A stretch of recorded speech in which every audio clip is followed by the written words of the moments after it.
In this video, we will talk about Euler's formula for graphs. So let's start with some definitions.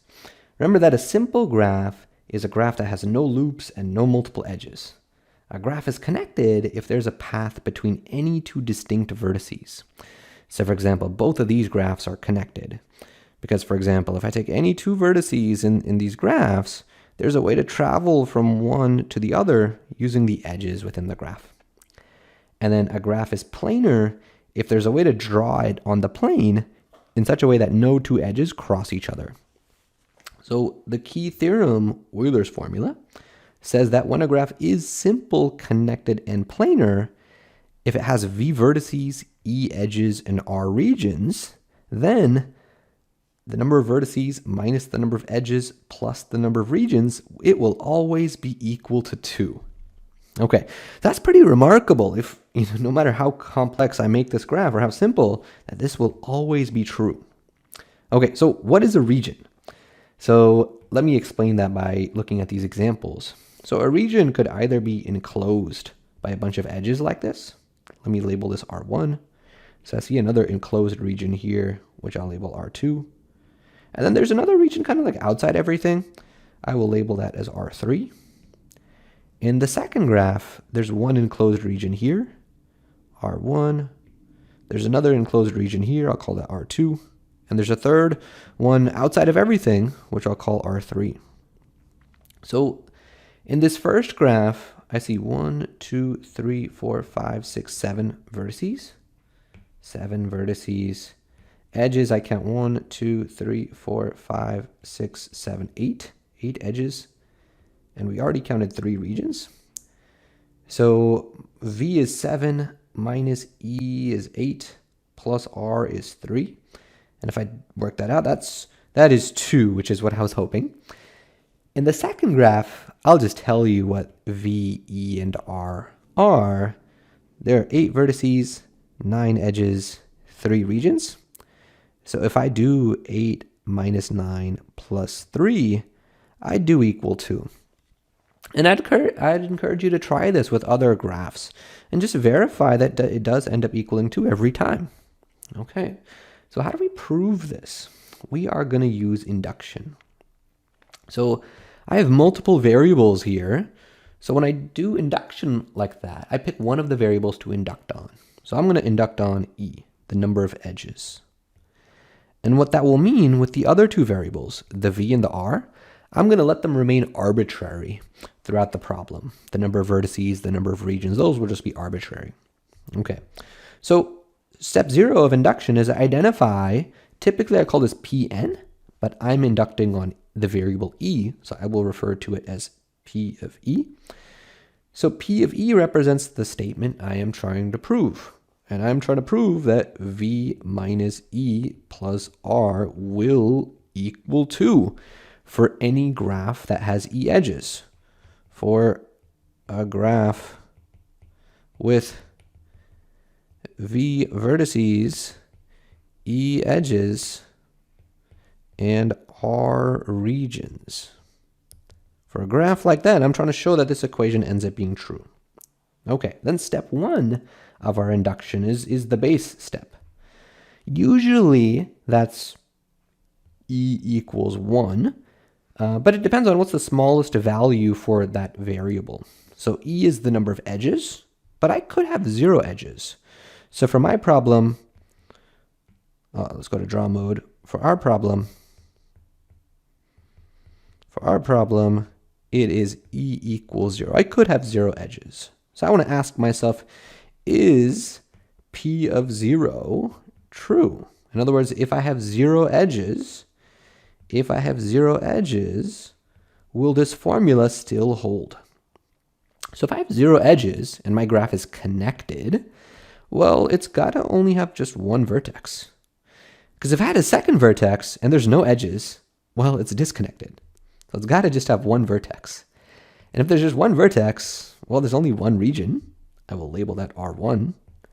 So if I look at my left-hand side, my V minus E plus R, well, there's one vertex minus 0 edges plus 1 region. And that does equal the right-hand side, which is 2. like this does work out to 2. So the base step holds. The base step holds. The base step is true. Awesome. Okay, so the base step is usually, the quick part of our induction. Now we're on to the heart of it, the inductive step. So remember, in the inductive step, we assume P of k is true, and we show that that implies P of k plus 1 is true. So I'm going to do some scratch work for this.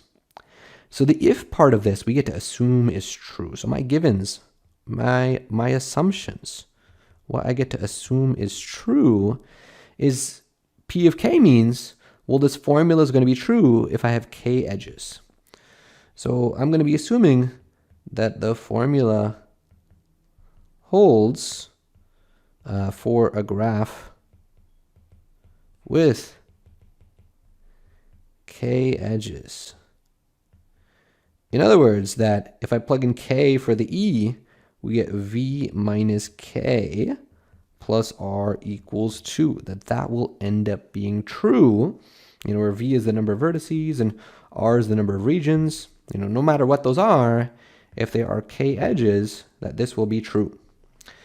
And what I want to show is P of k plus 1. I want to show that the formula holds for a graph with k plus 1 edges. That the formula holds when my graph is k plus 1 edges. So if I have k plus 1 edges and I plug that in for e, what I will get is v minus k plus 1 plus r equals 2. I'm hoping that this will be true. I want to show that this will be true.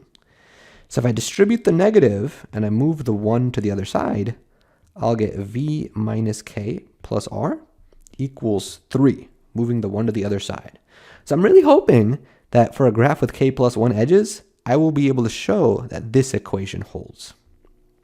Okay, so I'm going to put a thought bubble around my scratch work here. Okay, so ordinarily in induction proofs, I would fully work this out, the scratch work. I would do all this work before I dive into the proof. But let's do it within the proof itself this time, just due to conciseness, because this is a bit of a longer argument here. Okay, so my inductive step, we begin by letting k represents the number of edges here. Well, that could be any non-negative integer. So it's going to be an element of z greater than or equal to 0. It's a non-negative integer. And then we assume P of k is true, which means that for any simple connected planar graph that has k edges, that we know this equation. We know that v minus k plus r equals 2. That is what we get to assume is true. This is my inductive hypothesis. Okay, and now we are going to consider a graph that has k plus 1 edges. And we're going to hope that we'll be able to show this about the graph with k plus 1 edges. All right, let's turn this thing to the next page. So there are a lot of possibilities for how many regions we could have. So let's begin by considering the simplest value for r. The number of regions, the simplest that could be is just one region. For example, what if I had a graph that looked like went down like this, and then connected to the left and to the right, and maybe this branches out in two ways. But this has just one region, just this outer region here. I'll just label that R1. In fact, one of the things that we might notice about this graph is, this is a tree. This graph is a tree. So I'm going to consider cases. The simplest case is, what if R is 1? Then my graph is just going to be a tree. Okay, because if it were to have a second region, the only way for that to happen is if I had something like this that creates a cycle, and that would create another region. Okay, but that doesn't happen here in a tree. So in the homework, one of the things that you will show is when we do have a tree, that the number of edges equals the number of vertices minus 1. So if I plug into this, remember we're assuming now my graph has k plus 1 edges, the vertices, we've been calling that v for the number of vertices, and then minus 1. And if I move this minus 1 over, we get k plus 2 equals v. So now I have the number of vertices in this tree graph. So okay, I got the number of regions, 1. I know the number of edges, k plus 1. Now I know the number of vertices. Let's plug them in to this equation I'm trying to see if it happens. So I'm going to plug into v minus, I have a typo here. This should be a k, because in the equation I'm trying to show, we have plugged in, we have k here instead of e. Okay, so if I plug into this, my number of vertices is k plus 2, and then I get minus k, plus the number of regions is 1, right? We just had one region here. And if I simplify that, well, that's just 3.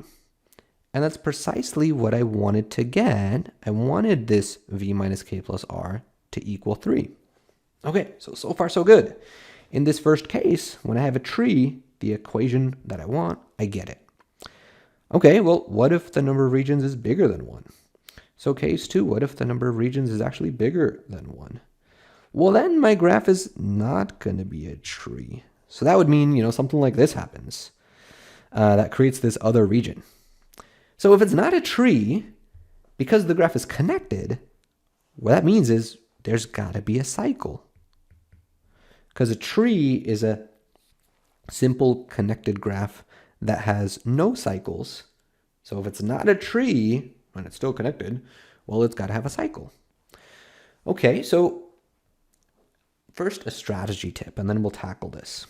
Okay, often in proofs that involve graphs and use induction, when we are trying to make a connection between p of k and our p of k plus 1 step, what we do is we consider the p of k plus 1 graph, which for us means we have k plus 1 edges, and then we remove one either edge or vertex or whatever stuff or thing from the graph, so that there's now going to be just k of them. It depends on, what our k plus 1 represents. For me, that's edges. So in my graph, I'm going to end up removing one edge. So let's draw a picture to illustrate, what that's going to look like and how we're going to do this exactly. So let me draw an example of a graph that's not a tree, because that's the case we're in, not a tree. So it's going to have a cycle. So maybe I'll draw a cycle here with 4 vertices, and maybe this goes down like this. And then maybe there's another cycle. Maybe there's a cycle with 3 vertices here. And maybe this goes down and has 2 branches like that. Okay. So in this graph, I see, one region here. There's another region here. And then there's a third region, kind of outside of everything. So I'm going to label one of the edges on my cycle. I'm going to pick one of the cycles on the graph. There's got to be at least one, because it's not a tree. I'm going to label it D. So maybe I'll pick this one and I'll label that edge D. D is an edge on this cycle. And now I'm going to look at the graph with edge D removed. So the way I notate that is I call it capital G minus D. That's the graph with edge D removed. So the one thing I want to ask you to kind of convince yourself about that is, when I remove that edge, just convince yourself that the graph is still connected. So convince yourself the graph is still connected. It turns out it will be, no matter what my cycle is and what the graph looks like, that if I remove an edge from just one edge from a cycle, it won't disconnect the graph. If I was really trying to be super, super rigorous, I would show that. But for the purposes of being concise in this video, I want to leave that for you to kind of think about. But it turns out that is true. Okay, so if I do remove edge D from the graph, well, removing edge D, one of the things that we'll do is, then these 2 regions will get joined together. This will join R2 and R3 together into one region. So the number of regions goes down by 1.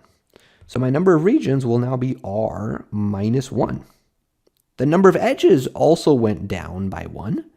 We started off with k plus 1 edges, and if I went down by 1, now there's just k edges.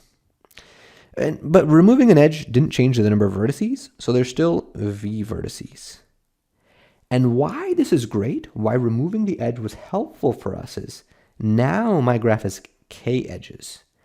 But that's where my inductive hypothesis comes in. We are assuming the formula holds when I have a graph with k edges. That's why it was helpful to remove an edge. Okay, so because of this, because it now has k edges, the inductive hypothesis holds for this graph, for this graph, which is great, which means, if I plug these quantities in to our formula, we expect it to be true. The number of vertices minus the number of edges plus the number of regions, we do expect that to equal 2. Whoa, I don't know how that disappeared. We do expect that to be 2. Okay, so let's plug these quantities in. Number of vertices is v. The number of edges is k, plus the number of regions is r minus 1, and that equals 2. And if I move the 1 over, we get v minus k plus r equals 3. And that is what we wanted. That is what we wanted to show in a graph with k plus 1 edges, which is what we started with. Okay. So that is the equation we were hoping to show is true, and we've shown this in each of the cases. So we are done. I just state my conclusion. By induction, the result holds. And then I just draw my square and shade it in. I want to end with just kind of 2 brief comments, which is this proof would also work if I did induction on the number of vertices or on the number of regions. Also in my proof, the v and the r, number of vertices, number of regions, they were arbitrary, which means it's true for all values of v and r. This is a typo. Shouldn't be a p here. It should be v for the number of vertices.